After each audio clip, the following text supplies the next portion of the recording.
Good morning, class!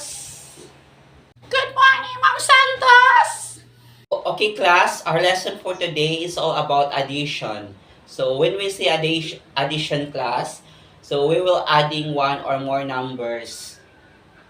Oh, ikaw dira, princess, nga naman kasi makagtabi dira, ha? Wala man ka na minaw di sa atong discussion. Ha?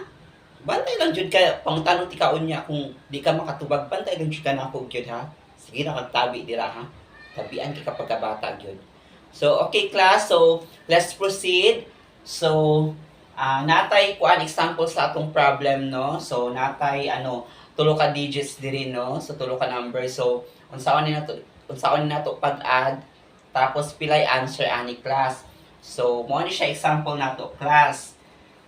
So, kung naakoy upat ka anak sa akong primerong bana plus naakoy tulo na pud ka anak sa akong ikaduhang bana plus nanapod ko'y isa ka anak sa akong ikatulong bana. So, pila man tanan kabo akong anak class. Oh, so kinsay makatubag ani? Oh, kinsay makatubag ani?